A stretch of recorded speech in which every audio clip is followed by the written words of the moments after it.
Udah join? Ya.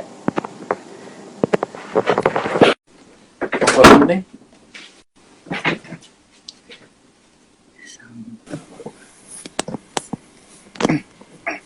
Halo Leis, apa kabar? Halo Mas Lakos. Baik, apa kabar? Alhamdulillah baik. Lama nggak ketemu ya? Lama banget. Berapa puluh tahun? 20 ada ya? Kayaknya nggak sampai sih, belasan Iya, kali ya. Belasan. Iya. Belasan. Oke. Sibuk apa nih? Sebenarnya kan kemarin baru habis, nggak baru sih, 6 bulan lalu tuh album kedua bahasa Indonesia rilis. Habis itu habis bikin showcase albumnya, sekarang udah ditayangin di YouTube semua lagu. Ya sekarang karena lagi bulan puasa ya mangan turu. Mangan turu. Puas ya, nggak puasa berarti. Gitu. Oke, wes Jadi ini lagi, gimana? lagi sibuk apa Mas? Sibuk biasa. Kalau aku sekarang lagi sibuknya banyak di film sih. Oh iya. Ya album tuh terakhir kemarin si Al Smith. Oh, Ali udah jadi tuh semua lagunya dia. Kemarin Udah. sempat denger sih beberapa, sempat ngobrol juga. Ya, lumayan ya Ali ya. Jago lah dia mah. Condet. Yo, lain tuh. Nasi kebuli.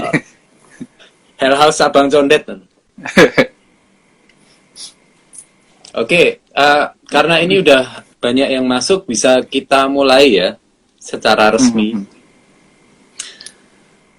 Oke, Silakan. jadi buat teman-teman yang di sini, live kali ini itu sebuah bagian dari kelas Skiller Talk dari Kelaspedia. Jadi aku pengen represent si Kelaspedia itu apa. Jadi Kelaspedia itu sebenarnya adalah platform belajar yang disiapkan di era informasi saat ini, apalagi kan pandemi ya. Pandemi itu kan banyak, kalau istilahnya orang Jawa tuh banyak wong selo. Jadi selo itu nggak ada pekerjaan yang dikerjain, terus di rumah cuman Kelaspedia itu jadi solusi. Di situ banyak kelas-kelas yang di luar kebiasaan kelas ya. Jadi misal kalian mau belajar nulis bahasa Jawa, nulis aksara Jawa, pakai aksara Jawa, nah, bisa di Kelaspedia. Nah itu macam-macam lah. Nanti mungkin akan ku ulik sedikit-sedikit tentang Kelaspedia. Nah kalau ini kita ngobrol sama Leis ini dalam rangka sebuah program yang namanya Skillers Talk. Jadi Skillers Talk itu tempat di mana orang yang berskill, yang dianggap berskill itu berbicara. Kalau saya tangkap dari konsep ini ya. Nah, narasumber pertama itu adalah Mas Leis, Mas Hafiz. Emang ya serang boleh, Hafi boleh, Leis boleh. Hafiz ya, oke. Untuk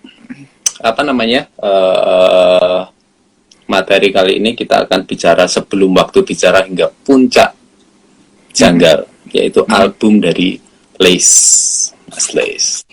Tapi emang aku pengen cerita sedikit sih tentang Leis yang tak kenal sekarang ya.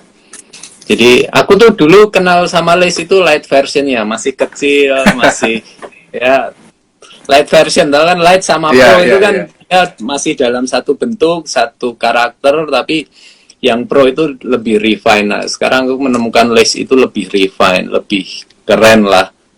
Ya Amin. Dulu itu keren juga.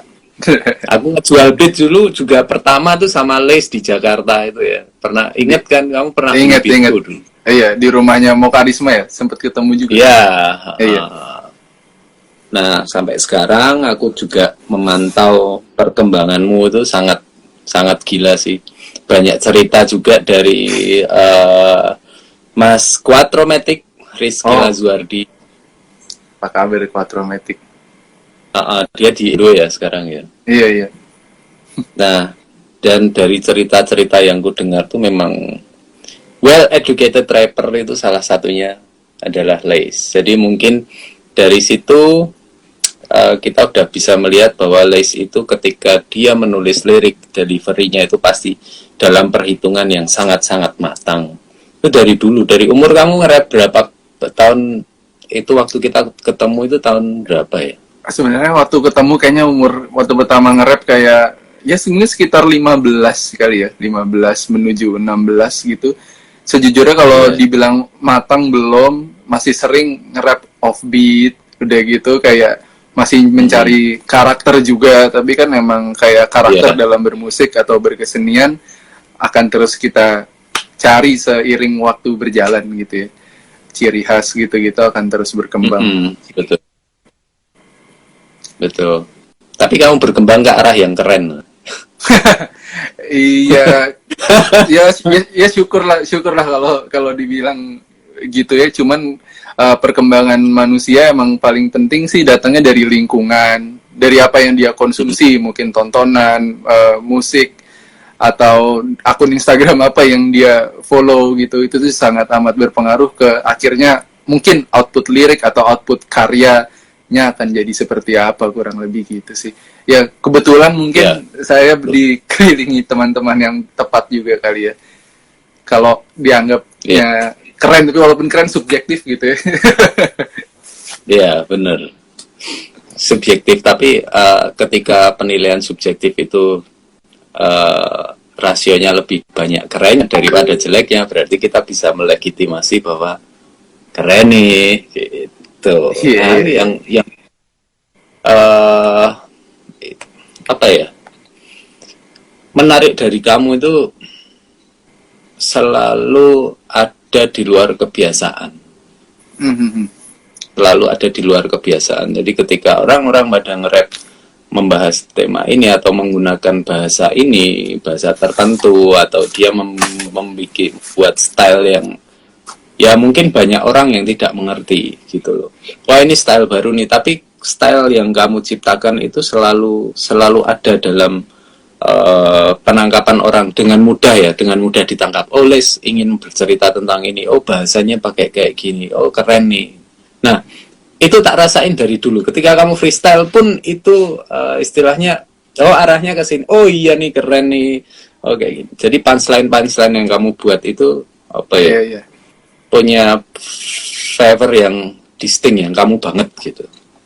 Kamu ngerasa itu nggak? Iya, jadi mungkin kebetulan karena kayak oke, semua orang tuh pengen keren dan semua orang tuh punya cara kerennya sendiri, tapi sekarang tantangannya adalah apakah kekerenan itu bisa dimengerti oleh orang lain gitu. Nah, benar. Jadi Iya. kayak kita mungkin bisa nulis lirik yang keren banget menurut kita, tapi kalau orang lain nggak paham apa yang mau disampaikan kan jadinya sayang. Nah, Benar, terus benar.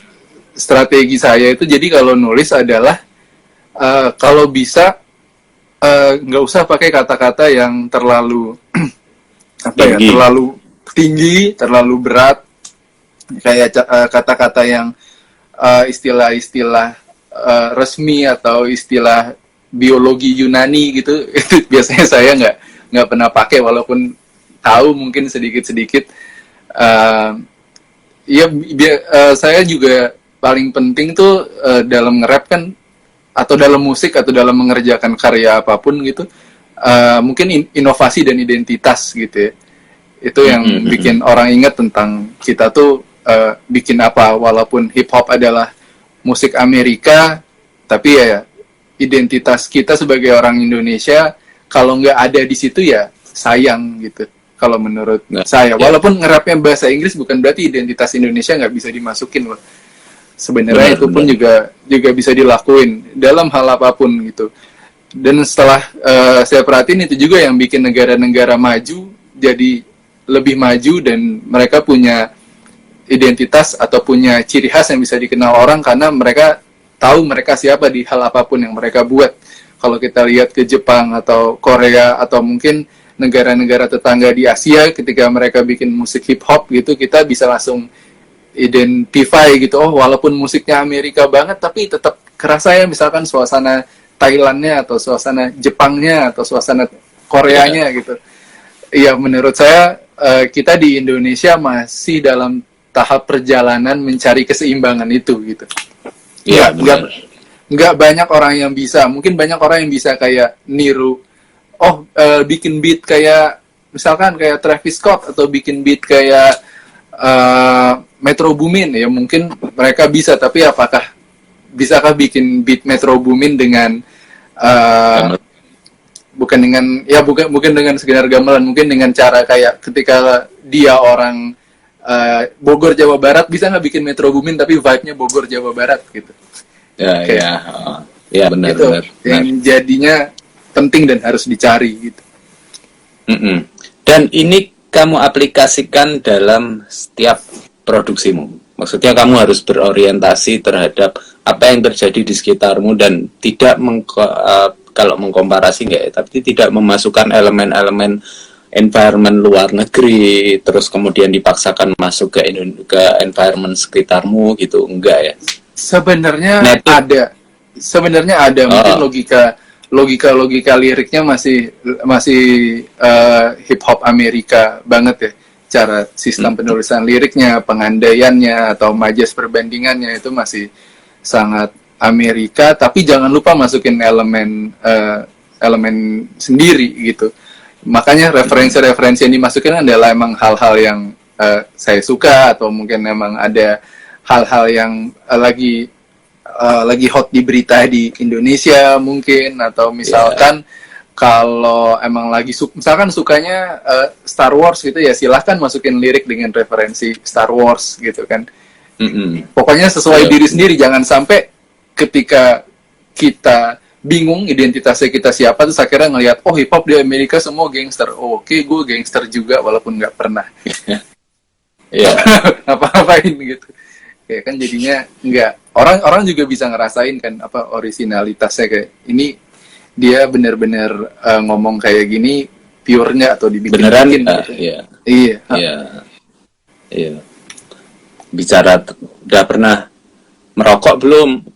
Ternyata belum, tapi ngomong aku kelempas-kelempus leudut, maksudnya kelempas-kelempus tuh kalau dia merokok tuh asap ngebul model gitu. Ngebul gitu. Nggak bakal dapet. Nah, oh ya, ini bicara tentang album ya. Kita kan udah tahu Les itu ya, knowledge-nya dalam berkarya itu sedalam itu ya, sedalam yang barusan kita ceritakan. Nah ini boleh dong ceritain perjalananmu membuat album, dari album apa namanya yang Waktu Bicara sampai terakhir apa? Puncak Janggal ya? Iya. Nah, iya, jadi kalau Waktu Bicara itu boleh diceritain nggak istilahnya cerita benang merahnya ya kamu? Oke.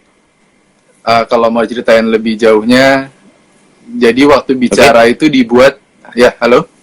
Ya. Jadi Waktu Bicara itu dibuat semasa kuliah. Waktu itu posisinya lagi kuliah di Bandung, habis itu lama nggak ke Jakarta. Sebenarnya nggak lama banget sih, mungkin beberapa bulan lah ya. Waktu balik ke sana ngerasa ada perbedaan budaya dalam bergaulnya gitu ya. Jadi kerasa, habis itu terinspirasilah di situ nulis album tentang ibu kota. Ya udah, itu adalah Waktu Bicara gitu. Lanjutannya Puncak Janggal itu adalah kayak ketika sudah menjalani kehidupan di ibu kota itu gitu. Kayak di posisi mulai sering manggung, diundang ke acara-acara, kayak datang ke acara ya keren-kerenan. Kayak di situ kerasalah persaingan orang berasa keren-kerenan, dari fashion, dari dari gaya-gayaan di klub segala-gala itu makin kencang. Terus kayak kayak sosial media juga mulai ngerubah pandangan orang gitu kan saat itu gitu. Dan saat itu saya yang baru pulang dari Bandung dan udah di Jakarta, yang bercita-cita menjadi musisi dari kecil, akhirnya hidup dengan musik gitu. Akhirnya hidup dari musik, tapi ternyata realitanya nggak kayak yang saya bayangin. Makanya terjadilah itu album Puncak Janggal. Contohnya apa ya? Misalkan gitu ya, musisi yang followersnya gede banget bisa jadi dia nggak pernah manggung atau jarang jumlah manggungnya. Itu sangat mungkin terjadi di era industri musik modern seperti sekarang. Tapi Gitu. Dan keren, launching albummu itu aku. ya, tapi keren apanya maksudnya, Mas? Sinyal. Iya itu ya halo. Halo, ya. Oke. Iya, itu ya, halo. Oke. Ya, udah nggak putus. Jadi di era industri musik modern tuh hal seperti itu sangat terjadi gitu. Kayak angka-angka yang di sosial media belum tentu bisa diaplikasikan sama ke dunia nyata. Kayak respect di sosial media bukan berarti ada respect di dunia nyata juga. Dan banyak juga kayak apa ya? Ya kejanggalan-kejanggalan itu kerasa lah, kayak orang-orang berasa kayak udah living the high life gitu lah ya istilahnya, tapi sebenarnya bokeh juga, fake it till you make it tuh kerasanya kenceng waktu itu di lingkungan saya. Jadi itu juga yang menginspirasi nulis Puncak Janggal gitu. Ya, betul. Nah, itu menjadi rahasia di antara para pelaku ya, para musisi, bahwa ya challenge-nya itu bukan kita bisa mencari uang dan kaya, tapi challenge-nya itu kita tahan nggak dengan kondisi-kondisi di balik itu gitu. Betul. Bukan kita juga udah paham sampai kita udah nyemplung gitu. Nah, memang aku rasa juga bermusik itu kalau memang sudah orientasinya oke, aku hidup di musik, hidup dari musik, sebenarnya lebih berat ketika kita juga harus mencari cara gimana biar show itu tiap bulan ada, atau pemasukan dari musik itu tiap bulan ada gitu. Menurutku lagi dengan kondisi saat ini itu sangat menuntut kita untuk be kreatif ya, dengan apa miliki apa yang kita bisa gitu. Nah, di Puncak Janggal kemarin kali rilis video konsepnya live ya. Iya, betul.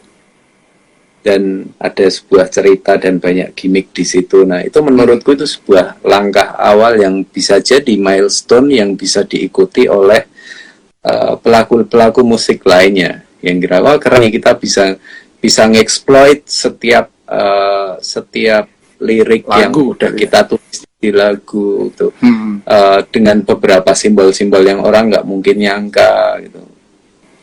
Itu menurutku di Puncak Janggal adalah seperti itu. Apakah benar dari video klip yang kemarin kamu rilis itu memang akan memperbolehkan penikmat untuk mengeksploit apa yang ada di visualmu gitu?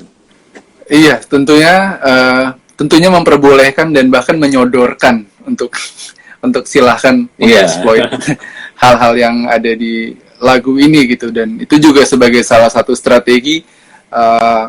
Ya kan lagi COVID, manggung yang mungkin adalah panggung virtual. Kalau mau bikin konser nggak mungkin, akhirnya terjadilah showcase virtual itu. Dan ini mungkin juga ibaratnya produk contoh ke IO ini, kalau manggung bisa seperti ini, atau mau bikin manggung virtual kita bisa melakukan hal seperti ini loh, nggak cuma yang gitu-gitu aja gitu. Sebenarnya itu juga strategi itu. Dan kedua, karena ini lagi bulan puasa, manggung virtual pun nggak ada, saya sengaja kayak gulirkan video-video itu di YouTube. Jadi sebagai musisi saya nggak usah selalu bikin konten setiap hari karena ya udah ada video yang digulirkan tiap hari di sosial media gitu. Kurang lebih gitu. Ya memang ada beberapa simbol-simbol yang terjadi, bahkan ada kita nggak kepikiran juga gitu ya, sempat bikin di lagu Turun Dari Langit konsepnya ada babi ngepet gitu, terus nggak lama setelah itu tayang ada kejadian babi ngepet beneran gitu. Inspirasi mungkin dari videonya Liz. Wah, kalau inspirasinya jadi aneh gitu, ntar saya salah. Apa besok kalau orang ulang tahun nggak pakai kue tart tapi kirim tumpeng itu kan nggak tahu juga. Nah, oh iya, itu sebenarnya kirim-kirim tumpeng itu juga. Jadi waktu album launching emang sengaja pengen kirim tumpeng. Tadinya kan tema album ini emang selebrasi. Tadinya mau apa covernya champagne kali ya, atau covernya apa gitu. Cuman ya saya inget kayak ya udah perayaan di sini kan pakainya tumpeng, ya udahlah kita tumpeng aja dan bisa tumpengan bagi-bagi ke orang-orang gitu. Iya. Dan tumpeng itu kalau yang numpengin lace itu orang walaupun niatnya tuh kamu cuman memang ya sekedar selebrasi, tapi buat orang yang ngulik lace itu pasti wah ini ada kode apa yang mau di ya kan mau di bisa didekode sama apa namanya sama audiens gitu. Iya, sebenarnya kalau dilihat emang tumpengnya itu puncaknya udah kepotong, jadi ya disitulah simbol puncak janggal itu. Oh, gitu. Ini ada yang nanya nih, Malik, kenapa tumpeng nggak roti Black Forest? Black Forest kue, Lik, bukan roti. Roti kue, bener. Malik. Gitu. Ya itu, aku dari dulu tuh kagumnya sama lace itu karena apapun yang lace bikin itu pasti bisa didekode. Pasti ada makna-makna. Jadi kayak aku ingat dulu itu aku lulus kuliah itu skripsiku tentang semiotika lirik lagunya Rotra yang ilmu pring tahu ya? Nah, Lace terkenal dengan liriknya. Terus kemudian apakah kamu tuh membuka peluang agar lagumu itu diteliti? Karena banyak makna tersembunyi tak lihat dari situ. Kamu ingin berbicara tentang apa tapi kamu ungkapkan dengan apa, itu sebenarnya banyak. Oh iya. Pernah beberapa ada yang kayak mengajukan buat kayak mau dijadiin bahan skripsi ya Kak, atau mau dijadiin bahan buat nulis apa paper gitu ya. Ya pernah itu pernah terjadi gitu. Dan kebanggaan juga sebenarnya. Pernah juga ada satu lirik lagu Budak yang dibahas di kelas bahasa Indonesia gitu waktu itu di SMA. Dan agak aneh sih karena sebenarnya saya menulis bukan dengan tujuan itu ya. Kayak emang nulis karena pengen bikin lagu aja gitu. Cuma kalau tadi yang Mas Lakos tulis itu semiotika, itu kan berarti kan bahasa simbol gitu ya. Iya. Kalau boleh tahu tuh jurusannya berarti emang sastra dulu, Mas. Komunikasi. Oh, komunikasi sebenarnya malah. Oh, makanya semiotikanya yang diambil. Terus kalau kalau dari tadi kita bahas lirik, misalkan kita bahas musik nih, bikin beat gitu. Apakah daerah tempat tinggal, lingkungan itu sangat memperkuat identitas produksi Mas Lakos juga, atau Mas Lakos tuh bisa kayak selalu tergantung artisnya nih, dia mau apa kita tangkap suasana artisnya, apa kayak karya apa yang dia mau buat. Kalau dari segi produksi musik gimana? Kalau lirik sebenarnya saya kan tipe yang ngikut banget orangnya. Ngikut ya. Kalau aku ya, kalau semisal dan kebanyakan kayak gitu, Mario, Ali dan banyak Opti itu. Aku dalam produksi musik itu nggak pernah aku menyiapkan dulu.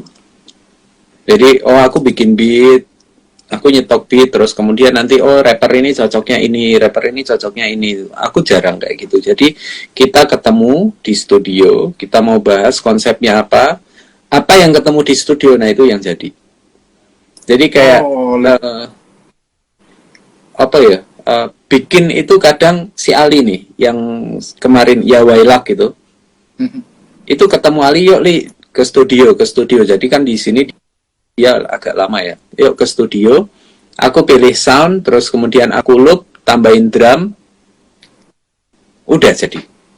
Jadi vibe ada di ruangan itu yang menginspirasi kemudian untuk influence dari lingkungan itu sebenarnya kita udah punya.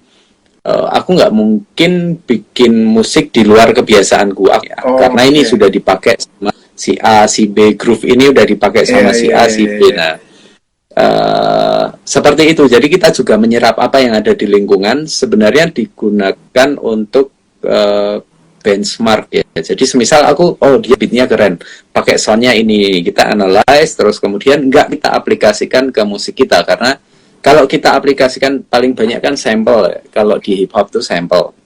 Iya, iya. Nah, sampel, semisal sampel A, B, C. Sampel A udah dipakai produser ini, B udah dipakai produser ini. Nah, gimana caranya biar aku pakai sampel A, sounds like produser yang pakai sampel sebelumnya gitu. Itu Jadi menyerap, mengambil dan membatasi juga ya. sampel. Sampai lupa Singkatnya tadi. aja ya. Ya, silakan. Singkatnya.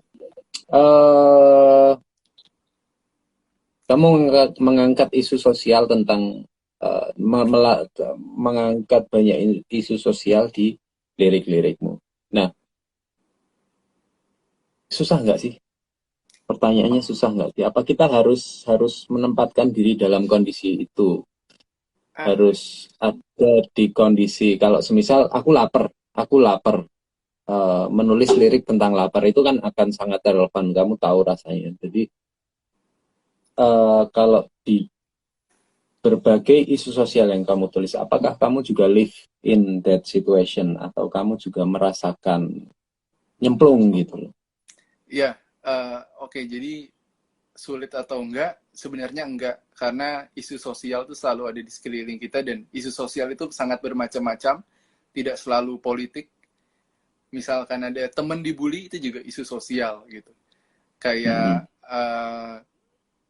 misalkan musisi belum bisa terima royalti itu juga isu sosial gitu sebenarnya. Jadi Benar-benar. pilihlah isu sosial yang emang pernah dirasakan, atau pilihlah isu sosial yang emang dekat dengan kenyataan hidup kalian gitu. Kebetulan kalau saya ya hidup saya itu lumayan banyak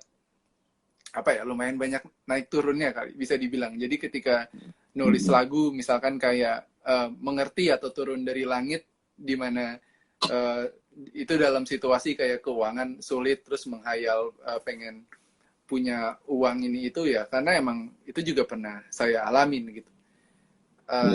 Terus apakah ada kesulitan hidup gitu ya, normal lah, semua manusia pasti ada tantangannya, tapi saya nggak nulis isu sosial yang kebetulan saya emang kurang paham atau saya nggak ada di lapangan gitu, karena Betul. itu saya hindari daripada sotoy gitu kan. Ya mendingan Nah, benar. yang emang deket-deket, ya emang deket-deket aja gitu, dan mungkin nggak ambil sesuatu yang atau kasus yang amat sangat spesifik, tapi lebih ngambil gambaran besarnya. Misalkan kayak ada dana untuk masyarakat yang dikorupsi, ya kita semua mungkin tahu hal itu terjadi, tapi saya nggak menunjuk orang atau nggak menyebut nama orang spesifik di lagu itu, karena saya emang nggak ya atas dasar apa saya bisa nyebut nama-nama mereka gitu yang belum tentu juga bener gitu kan. Saya dan lagu itu walaupun hip hop liriknya bisa detail dan spesifik, tapi tetap sebisa mungkin impactnya seluas mungkin gitu. Iya, benar. Benar. Nah, intinya kayak gitu tadi. Kalau nulis lirik jangan sotoy, jangan istilahnya, walaupun udah ada data, jangan asal seruduk aja. Dengan manis lah mainnya gitu ya. Iya, dan mengkritik dengan nyaman mungkin kali ya. Kayak misalkan orang dikritik kalau dia misalkan dikritik dengan indah gitu, mungkin bisa lebih masuk, dan bisa juga lebih nyaman didengar. Sama ada hal-hal yang kayak ada sekarang kan, zaman sekarang ada undang-undang, ada apalah gitu, jadi sebisa mungkin dihaluskan. Harus shitting gitu. Ya, harus. Iya. Ya, harus dibungkus, tapi jangan kebanyakan juga bungkusnya. Iya, tapi kalau kebanyakan bungkusnya nanti isinya malah nggak sampai. Jadi ya cari keseimbangan dan porsi yang tepat di situ gitu. Oke. Nah, itu knowledge kayak gini kan jarang jarang jarang ada. Hmm. Jarang kita mau belajar ke siapa itu.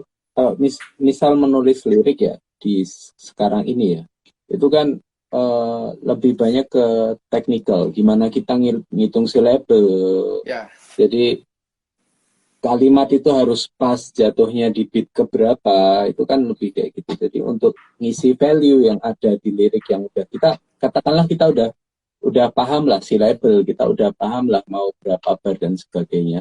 Tapi untuk ngisi secara teknis ya itu diisi sama value-value itu kan eh, nggak ada kelasnya.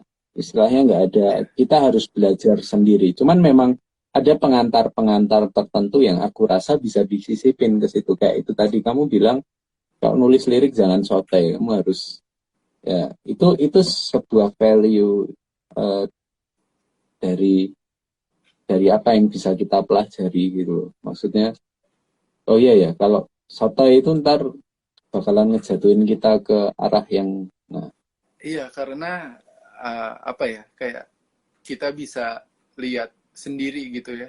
Misalkan di sosmed atau di grup WhatsApp aja, kalau ada yang nyebarin hoax kan, kita juga udah nggak iya, srek gitu. Apalagi dalam mm-mm, bentuk lirik lagu yang mungkin umurnya bisa-bisa jadi panjang atau malah mm-mm. umurnya jadi umurnya jadi panjang karena kesalahan yang kita tulis itu kan lebih nggak enak kan. Orang Iya, jadi benar. jadi malah bahas jeleknya, malah bahas salahnya gitu. Uh-uh.